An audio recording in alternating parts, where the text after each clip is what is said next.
Friends, welcome to Rishu creations. Friends, ఇది రిషిధారాల ప్రేమ కథ part 19. Friends, అలాగే మొదటి నుంచి చూడాలనుకుంటే ఛానల్లో ఉన్నాయి, చూసేసేయండి ఫ్రెండ్స్. అలాగే నచ్చితే తప్పకుండా ఒక లైక్ అయితే ఇచ్చి సబ్స్క్రైబ్ చేసుకోండి. ఇక కథలో అయితే రిషి వసుధార పెళ్లి గురించి మాట్లాడడంతో వసుధార చాలా హ్యాపీగా ఫీల్ అవుతూ ఉంటుంది. ఇక నెక్స్ట్ డే రిషి వాళ్ళ తాతయ్య పంతులు గారిని పిలిపించి నిశ్చితార్థం కోసం ఒక మంచి డేట్ అయితే ఫిక్స్ చేయమని అంటారు. ఇక పంతులు గారు మొత్తం చూస్తూ ఇక దాంట్లో మంచి రోజులైతే అస్సలు ఉండవు. దాంతో అయ్యగారు ఇలా అంటున్నానని ఏం అనుకోవద్దు, ఇప్పట్లో మంచి రోజులైతే లేవయ్యగారు అని చెప్పడంతో రిషి అలా లేకపోతే ఏమవుతుంది, పెట్టుబడి రోజులు కూడా పెట్టుకోవచ్చు కదా అని అంటాడు. దాంతో ఇక వాళ్ళ తాతయ్య, రిషి నువ్వు ఉండు, అయినా ఇది మన ఇంట్లో జరిగే మొదటి శుభకార్యం, అన్ని సాంప్రదాయంగా అన్ని పద్ధతి ప్రకారం నాకు జరగాలని కోరిక, ఏమంటావు మహేంద్ర అని చెప్పడంతో నిజమే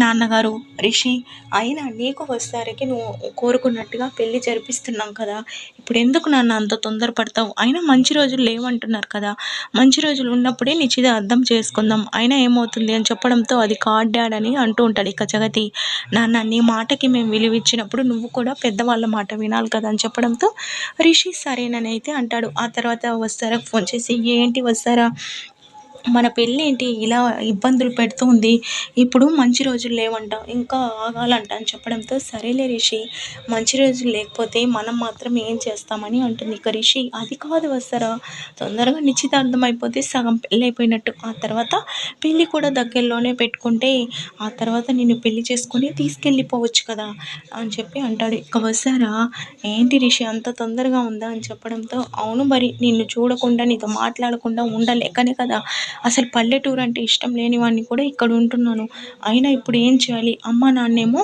ఇక సిటీకి వెళ్దామని అంటున్నారు, నాకేమో వెళ్ళడం ఇష్టం లేదు అని చెప్పడంతో ఇక వస్తారా, అదేంటి రిషి మీ అమ్మ నాన్నకి నువ్వు ఒక్కడివే కదా, అయినా ఆఫీస్ బాధ్యతలు నువ్వు తీసుకోవాలి కదా రిషి, అయినా నేను ఎక్కడికి వెళ్తాను, ఇక్కడే ఉంటాను కదా, నాకైతే ఏ బాధ లేదు, మన పెళ్ళి గురించి పెద్దవాళ్ళకు కూడా మాట్లాడుకున్నారు కాబట్టి, అయినా అంతగా కావాలనుకుంటే రోజు మనం వీడియో కాల్ చేసుకొని మాట్లాడదాం, నువ్వు మధ్యలో వీకెండ్ వస్తూ ఉండు అని చెప్పి అంటుంది. దాంతో ఇక రిషి, తప్పదంటావా అని చెప్పడంతో, ప్లీజ్ రిషి నువ్వు బాధ్యతగా ఆఫీస్ అదంతా చూసుకుంటూ ఉంటే నీకు కాబోయే భార్యగా నేను కూడా హ్యాపీగా ఫీల్ అవుతాను కదా అని చెప్పడంతో, సరేలే కాబోయే భార్యమణి గారు నువ్వు చెప్పినట్టుగానే చేస్తానని ఇక రిషి మహేంద్ర జగతితో పాటు సిటీకి అయితే వెళ్ళిపోతాడు. ఆ తర్వాత వసుధార రిషి రోజు ఫోన్ చేసుకొని మాట్లాడుకుంటూ ఉంటారు.